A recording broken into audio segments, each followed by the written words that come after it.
Xi Jinping revendique une victoire écrasante contre la corruption. Mais c'est un mensonge.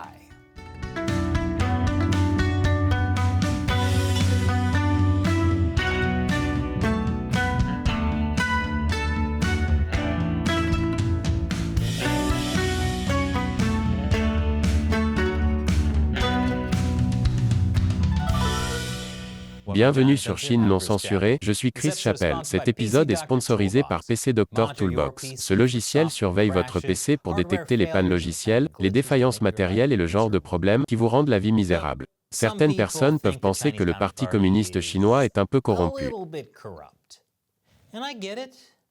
Et je comprends qu'un régime qui tue des gens pour leurs organes et utilise le viol comme forme de torture n'a pas l'air d'être composé uniquement de citoyens honnêtes. Mais ce mois-ci, il semble y avoir de bonnes nouvelles. Xi Jinping déclare que la Chine a remporté une victoire écrasante contre la corruption. Cependant, si l'expression « victoire écrasante » ressemble à une sorte de « victoire écrasante », ce n'est pas si simple. Xi Jinping avait déjà déclaré une chose semblable auparavant. En 2018, il a déclaré une « victoire écrasante » contre la fraude, donc essentiellement un type de corruption. Mais manifestement, cette victoire n'était pas très écrasante, car il a clairement lutté contre la corruption au cours des 4 années qui ont suivi également. Et même aujourd'hui, Xi Jinping affirme que des efforts supplémentaires sont nécessaires pour s'attaquer au problème. Il affirme qu'à partir de maintenant, la tolérance zéro doit être appliquée à la corruption. Et il devrait y avoir des politiques pour s'assurer que les fonctionnaires ne sont pas impliqués dans la corruption, parce qu'ils n'osent pas, ne peuvent pas, et ne veulent pas. Voilà une drôle de menace. C'est comme si vous vouliez aller sur YouTube pour parler de théories de conspiration de vaccins pédophiles extraterrestres. YouTube fermerait immédiatement votre chaîne, donc vous n'osez pas. Et donc, vous ne voulez pas? En tout cas, Xi Jinping agit rapidement. Au début du mois, il a annoncé une nouvelle règle pour lutter contre la corruption. La surveillance des activités commerciales des familles des fonctionnaires. Les fonctionnaires doivent signaler les activités commerciales de leurs conjoints et de leurs enfants, et ceux qui ne le font pas, ou qui cherchent à contourner les règles seront sanctionnés sérieusement, conformément aux règlements et aux lois. Et les fonctionnaires doivent maintenant soit faire en sorte que leur famille se retire de ces activités commerciales, soit démissionner de leur poste de responsable communiste. Cela pourrait concerner des dizaines de hauts fonctionnaires du parti, et potentiellement des millions de fonctionnaires de rang inférieur. Pendant des décennies, les membres du parti ont installé des membres de leur famille à toutes sortes de postes, qu'il s'agisse d'entreprises publiques, de co-entreprises étrangères, de fonds de placement privés, etc. Cette campagne de lutte contre la corruption est très importante. Mais il ne s'agit pas non plus de lutter contre la corruption. Je vous donnerai des explications après la pause. Bienvenue à nouveau. Xi Jinping parle beaucoup de la lutte contre la corruption au sein du Parti communiste chinois. Il prétend avoir remporté une victoire écrasante. Mais ce n'est pas vrai. Dès sa fondation en 1921, le Parti communiste chinois était basé sur la corruption. Essentiellement, vous aviez un groupe de voyous dont le plan était de tuer des gens riches et de prendre leurs biens, puis de prendre le contrôle du pays. Mao Tse-tung a parlé d'utiliser le lumpenprolétariat pour sa révolution. Il s'agit des exclus de la société, en particulier des criminels, y compris les membres des triades et des sociétés criminelles secrètes. Mao a écrit en 1926 que le lumpenprolétariat peut devenir une force révolutionnaire si on lui fournit des directives appropriées. Et des conseils, il en a donné. Mao a spécifiquement utilisé le lumpenprolétariat pour mener sa révolution communiste.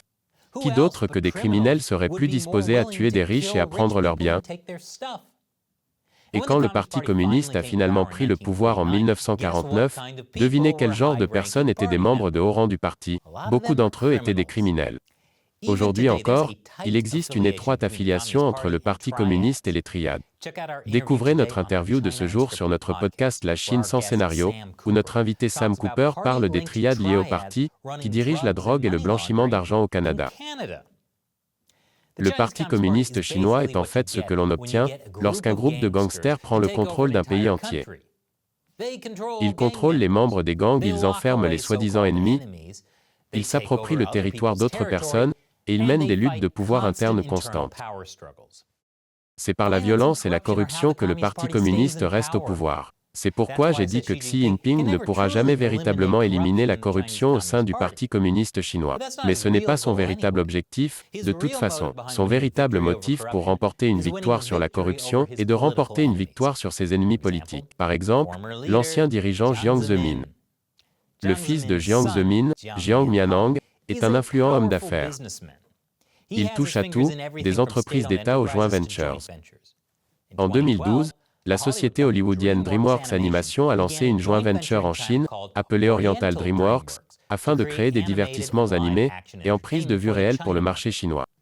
DreamWorks s'est associé à 2 entreprises chinoises, ainsi qu'à la société Shanghai Alliance Investment, qui est un organe d'investissement du gouvernement municipal de Shanghai. Jiang Mianhong était président et directeur général de Shanghai Alliance Investment. En d'autres termes, le fils du plus grand rival de Xi Jinping détenait une participation dans une société de plus de 300 millions de dollars contrôlant les médias et le divertissement en Chine. Note complémentaire, cette coentreprise américaine a finalement été rachetée par une société chinoise, dès lors qu'il n'était plus utile d'avoir des Américains à bord. Bref, la liste est longue. Le fils de l'ancien président Hu Jintao, Hu Haifeng, a déjà dirigé une entreprise contrôlée par l'État qui détenait le monopole des scanners de sécurité utilisés dans les aéroports, les ports maritimes et les stations de métro de Chine. L'ancien chef du parti de Chongqing, Bo Xilai, qui a été renversé par une lutte de pouvoir interne en 2012, avait son propre réseau de corruption familiale, avec au moins 160 millions de dollars d'actifs détenus par ses proches.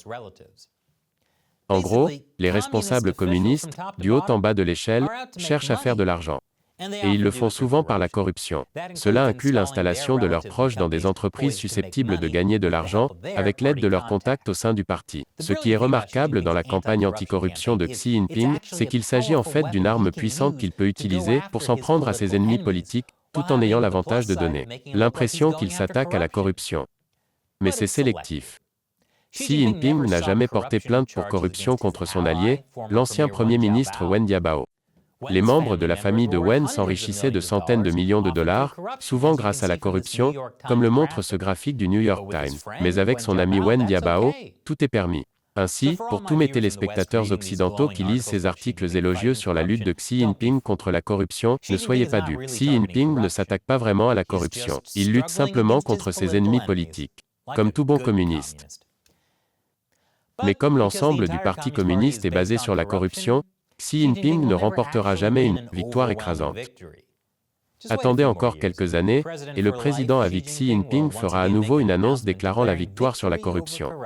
Ne vous laissez pas berner cette fois non plus. Et cet épisode est sponsorisé par PC Doctor Toolbox. Il existe de nombreuses raisons pour lesquelles votre ordinateur tombe en panne, comme des logiciels défectueux, des défaillances matérielles, et des ralentissements généraux sur les anciens ordinateurs. Et le plus dur, c'est que votre ordinateur semble toujours tomber en panne au pire moment, par exemple lorsque vous êtes sur le point de faire une présentation, ou lorsque vous êtes en déplacement, et qu'il n'y a pas d'informaticien pour vous aider. Heureusement, il existe PC Doctor Toolbox et la surveillance à distance. Si vous vous préoccupez de la santé de votre ordinateur et que vous souhaitez disposer d'outils pour prévenir les problèmes de performance intempestifs, vous devriez utiliser PC Doctor Toolbox. Arrêtez les pannes avant qu'elles ne se produisent. Et nous avons une annonce spéciale pour les téléspectateurs de Chine non censurés. Toolbox est désormais gratuit pour une utilisation personnelle sur un maximum de 5 PC, avec une surveillance à distance gratuite. Utilisez le lien ci-dessous pour vous inscrire et télécharger vos 5 copies gratuites de Toolbox dès aujourd'hui. Je suis Chris Chappell. Merci de regarder Chine non censurée.